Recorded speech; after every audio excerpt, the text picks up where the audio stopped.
자, 시청자 여러분 속보입니다. 오늘 아침 삼성전자의 이건희 회장이 돌아가셨다고 합니다. 다들 아시다시피 이건희 회장은 우리나라에서 모르는 사람이 거의 없는 대한민국의 대표적인 경제인이었죠. 그런데 이런 분도 이제 돌아가시는 겁니다. 자, 정말입니다. 지금 실시간 뉴스토픽 순위에서도 이건희 회장과 그 아들인 이재용 부회장의 이름이 함께 오르내리고 있는 상황이고, 또 간단한 검색만 여러분들이 해보셔도 이건희 회장에 대한 별세 소식이 이미 10월 25일 일요일 아침 뉴스를 도배 중이라는 것을 확인해 보실 수가 있습니다. 우리 대한민국 경제계 입장에서는 그야말로 큰 별이 진 셈입니다.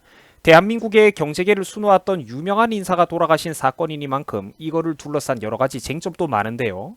이 문제를 둘러싸고 있는 간단한 정보를 함께 알아보시도록 하겠습니다. 자, 먼저 삼성그룹의 창업주인 고 이병철 회장의 젊은 시절의 모습과 마찬가지로 나이가 매우 어렸던 시절이죠. 이건희 회장의 보기 드문 또 귀여운 모습입니다. 이런 흑백 사진을 볼 때면 가끔 신기하다는 생각이 들어요. 아, 저런 사람들도 다 어린 시절이 있었구나. 좀 그런 신기한 생각이 듭니다. 자, 그리고 이거는 삼성그룹의 가계도 사진입니다. 의외로 잘 모르는 분들이 많은데 이건희 회장은 이병철 회장의 아들들 중에서는 삼남이자 막내 아들입니다. 그리고 이건희 회장 밑으로도 한 살 차이 나는 그런 막내 여동생이 한 명 더 있는데요. 그 사람이 바로 막내딸인 이명희 신세계그룹의 회장입니다. 전부 다 그러니까 굵직굵직한 사람들이죠. 자, 간단하게만 제가 짚고 넘어가겠습니다만, 이제 선대 이병철 회장은 그 경영 스타일이 기본적으로 굉장히 꼼꼼하고 세밀한 성격이었다고 합니다. 현장에 자주 나가가지고 확인을 하는 성격에 일이 돌아가고 있는 상황에 대한 보고도 세세한 것까지 자주 받는 스타일이었다고 합니다. 반면에 아들이었던 이건희 회장은 아버지의 스타일과 180도 달랐다라고 해요. 거시적으로 사업의 큰 줄기, 방향성 같은 것들을 중요시하면서 세세한 보고에 대해서는 잘 받지 않고 또 자잘한 것들은 아랫사람들에게 전적으로 맡기는 스타일이었다고 합니다. 그 대신에 이제 큰 방향성이 잘못되면 또 엄하게 혼을 냈다고 하죠. 그리고 또 사람을 쓰는데 매우 중요시했었다라고 합니다.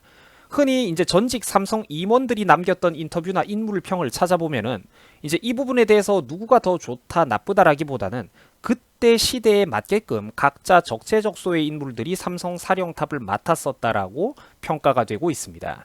그러니까 처음 작은 사업체에서부터 출발을 했던 삼성을 가지고 그 기반을 마련했던 토대를 마련했던 이병철 회장 입장에서는 그때 당시 자기 입장에서는 상황에 맞는 최선의 스타일을 가지고 있었던 것이고, 반대로 아버지가 닦아놓은 큰 터전 위에서 훨씬 더 큰 미래를 쉽게 준비할 수 있었던 이 이건희 회장 입장에서는 또 이제 자기가 바라보는 시야에서 그 상황에 맞는 최적의 스타일을 자연스럽게 가지게 된 것이다. 뭐 이제 이런 식으로 우리나라 경제계에서 흔히 평가가 이루어지고 있습니다. 그러니까 꼭 뭐 어떤 스타일이 뭐 미시적인 게 좋다, 거시적인 게 좋다, 어떤 게 좋다, 나쁘다를 떠나가지고 이제 중요한 거는 그때그때 환경과 자기 상황에 적합한 스타일이 아니겠냐. 이제 요런 정도로 우리가 이해를 하고 넘어가면 될 것 같습니다. 자, 뭐 부수적인 가계 이야기는 이 정도로 마치도록 하겠습니다. 한 시대를 풍미했던 큰 사람들도 인간의 생로병사 앞에서는 어쩔 수가 없는 모양입니다. 자, 결국 어찌됐든 사람들이 떠났고 이제 남아있는 일은 남겨진 사람들의 몫입니다. 삼성전자는 최근 어려운 위기 상황 앞에 직면해 있습니다. 바로 노골적으로 반기업 정서를 띠고 있는 정부, 정치권과 특히 우리나라의 과도한 상속세 문제입니다. 이 큰 이제 위기죠.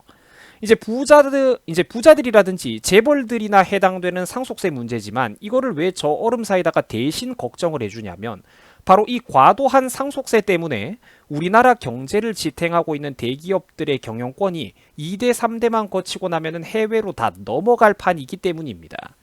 다들 아시다시피 삼성전자가 우리나라 코스피 경제시장에서 차지하고 있는 비율은 이미 절대적입니다.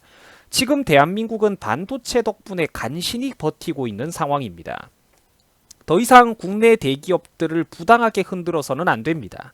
삼성이 반도체를 팔아가지고 벌어오는 달러와 외화들, 그리고 삼성이 반도체를 팔아가지고 우리나라 정부에 납부해주고 있는 막대한 법인세가 아니었다면 우리 대한민국의 경제는 진작에 붕괴되고도 남을 만한 그런 상황입니다. 공무원들 월급이 누구 주머니에서 나오겠습니까? 전부 다 기업과 국민들이 내는 세금에서 나오는 겁니다. 이제 삼성이 해외에서 어떤 규모의 기업들과 경쟁을 하고 있는지 여러분들도 잘 아실 겁니다. 생각을 한번 해보세요. 미국의 애플 같은 경우 이제 삼성의 갤럭시 시리즈와 경쟁을 하는 미국의 애플 같은 경우 물론 애플이 지금 이제 우위에 있습니다만 이런 미국의 애플 같은 경우 시가총액이 대한민국 코스피 상장 기업 전부 수백 가지를 다 합친 것보다도 시가총액이 더 거대한 기업입니다. 2천조 규모를 넘나들고 있죠. 세계에서 가장 거대한 기업 중에 하나인데 가히 천문학적인 규모입니다. 근데 저런 회사들과 여러분들 중소기업이 상품 서비스 품질 경쟁을 할 수가 있을까요? 못합니다. 해외 대기업과 붙으려면 우리나라도 대기업을 더 많이 만들어야 돼요. 저런 회사들과 제품 경쟁을 하려면 대기업 자본의 효율적인 투자와 고도의 기술 효율화가 없이는 도저히 불가능하다라는 것입니다.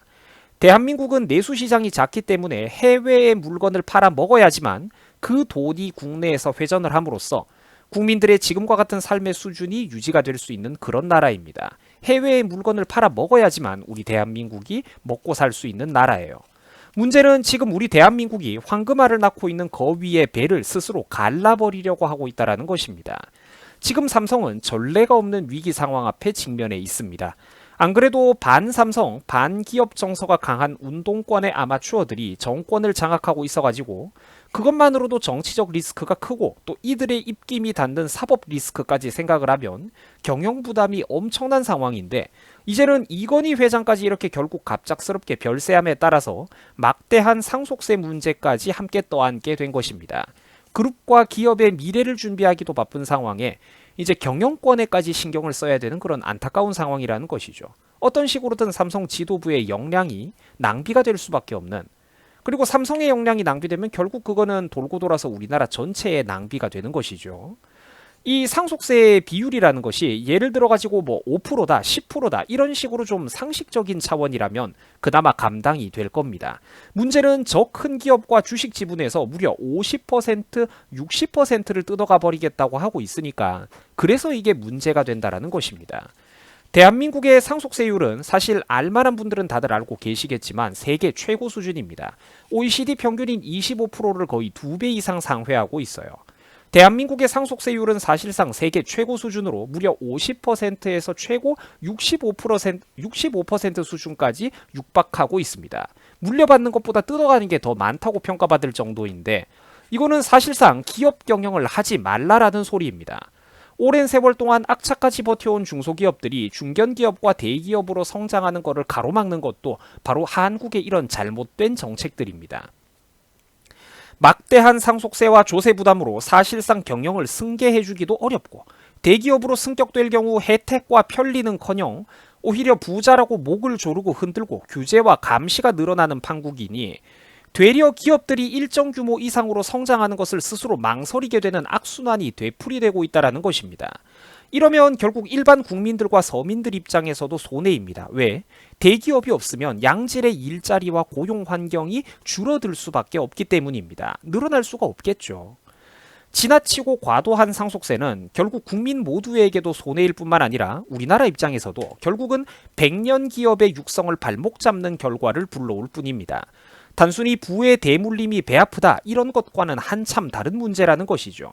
선대의 노력과 고생이 후대에게 전해지는 것은 원래 당연한 것입니다. 이를 부정해서는 안 되고 우리 모든 인류 역시 선대가 남긴 그런 문화유산과 어떤 기술, 과학적, 사회적 인프라를 기반으로 그 위에서 살아나가고 있는 것입니다.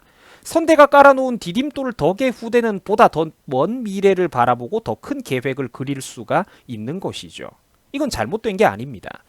조세 전문가들은 지나치게 높은 상속세율이 경영자들의 기업 승계 의욕을 꺾는 등 경제 전반에 여러 가지 문제를 야기한다라고 경고하고 있습니다.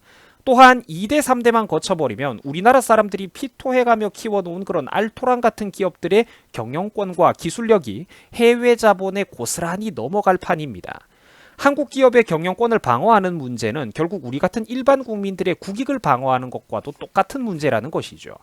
탄탄하게 키워낸 기업들이 해외 자본 소속으로 한순간에 넘어가 버리면 그 손해는 결국 국민 모두가 간접적으로 지게 되는 겁니다.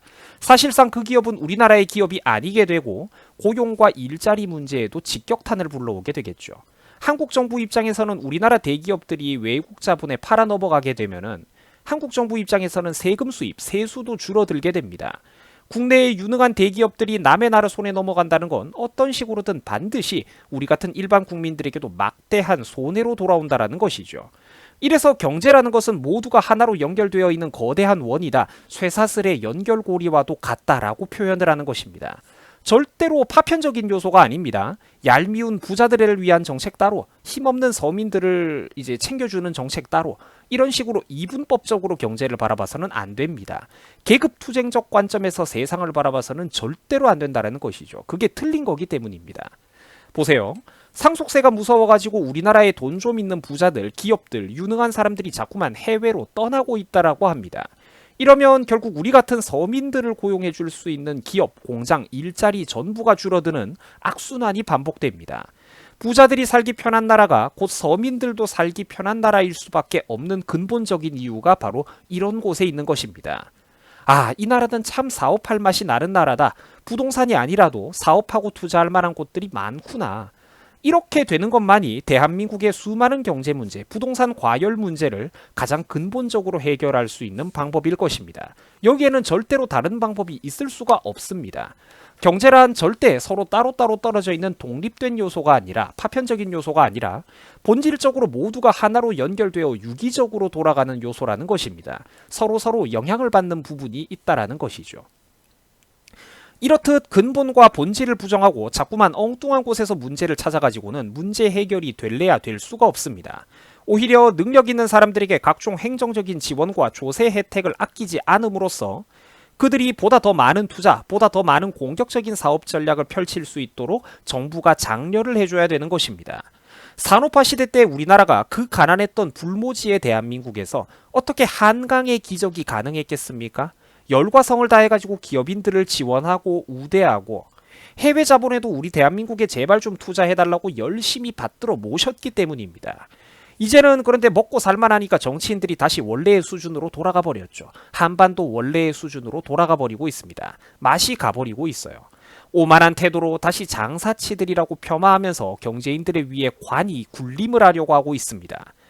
오만한 태도로 기업과 국민 경제 위에 그들이 군림을 하고 고위공직자들이 군림하려 들고 자기들의 탁상머리 이론과 비현실적인 망상들, 철진한 사회주의적인 사고방식을 오히려 국민과 경제인들에게 가르치려고 하고 있습니다. 가장 무능한 것은 본인들인데 말이죠. 이런 나라에서 절대 장기적인 미래라는 건 나올 수가 없을 것입니다. 지금 우리 한국은 사회 전체에 만연해 있는 이런 잘못된 생각들, 사회주의적인 본능을 뿌리부터 뜯어고칠 필요가 있습니다. 여러분 수고하셨습니다. 주말 잘 보내시기 바랍니다. 고맙습니다.